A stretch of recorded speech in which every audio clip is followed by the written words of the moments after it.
আসসালামু আলাইকুম, welcome back to my another blog. So আজকে আমি তোমাদের সাথে শেয়ার করব আরেকটি ব্লগ। আজকে আমি সারাদিন কি করলাম, কোথায় গেলাম এবং আমার সাথে আজকে কি হয়েছে। সো আমাদের আজকের প্ল্যান ছিল মাকুহারি বিচে যাব।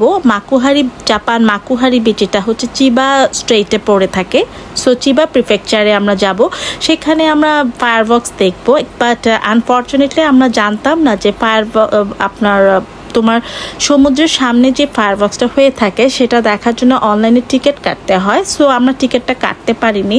আগেটা ছিল না, এটা ইদানিংকার রুলস হবে, যেহেতু আমরা বেশ কিছুদিন পরে যাচ্ছি।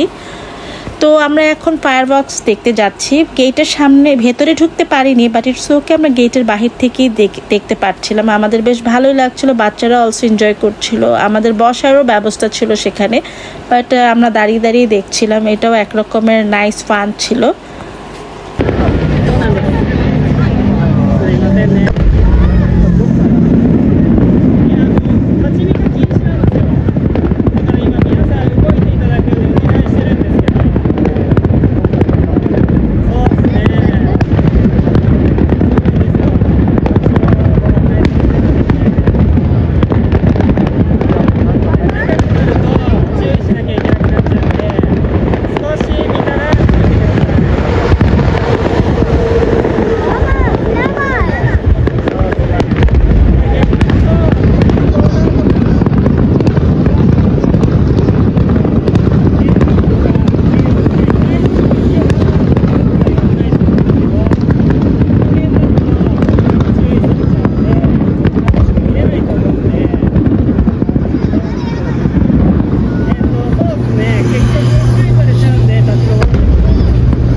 মজার কথাটা কি জানো তোমরা, সেটা হচ্ছে আমরা খুবই ফান পাচ্ছিলাম দাঁড়িয়ে দাঁড়িয়ে ফায়ারওয়ার্কসটা দেখতে। যেহেতু এটা প্রায় 1.5 আওয়ারের মতো একটা শো ছিল, বাট খুব মজা হচ্ছে যে আমার ছোট ছেলে Tajwar, he was bore, he also got enjoyed. But সে কতক্ষণ দাঁড়িয়ে দাঁড়িয়ে দেখবে। সে নিজে নিজে ম্যাট বিছিয়ে নিজে ফ্লোরে তার জায়গা করে নিয়েছে। সে খুব শুয়ে এনজয় করছে। দেখুন তার অবস্থা।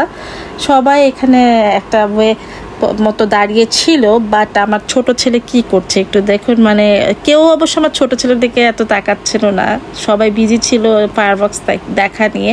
বাট আমার এত হাসি পাচ্ছিল যে সে খুব সুন্দর ফ্লোরিং করে তার মতো সে পুরো বেড বানিয়ে ফেলেছে। এখন সে শুয়ে ফায়ারওয়ার্কস দেখছে। এটা একটা খুব ফান ছিল। পাশে আরেকটা মেয়ে তাকে দেখেও কপি করতেছে, বড় যদিও বাচ্চাটা।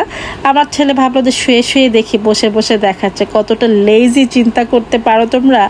আমার এত হাসি পাচ্ছিল, আর আশেপাশের মানুষজন বা কি ভাববে ও কি করছে। বাট এনিওয়েজ, তারপরও লাস্ট টাইম যেটা মেইন কথা হচ্ছে যে আমাদের খুব ভালো লাগছিল। ওয়েদারটা এত ভালো ছিল, মানে ভালোই লাগছিল। জাপানে এটাই এই বছরের শেষ ফায়ারওয়ার্কস ছিল। আর একটা ফায়ারওয়ার্কস ছিল, সেটা আমরা মিস করেছি, দেখতে পারিনি। বাট এটা হঠাৎ করে একটু দূরে আমার বাসা থেকে, বাট খুবই ভালো লাগছিল। আশা করি তোমাদের আমার এই ভিডিওটি ভালো লেগেছে, এবং আমার ভিডিওটি আবার কেমন লেগেছে এটা অবশ্যই তোমরা লাইক, কমেন্ট, শেয়ারের মাধ্যমে জানাবে। সো আজকে এই পর্যন্ত। তোমাদের সাথে আমার দেখা হবে আবার নেক্সট ভিডিওতে ইনশাল্লাহ। ভালো থাকবে, বাই, টেক কেয়ার।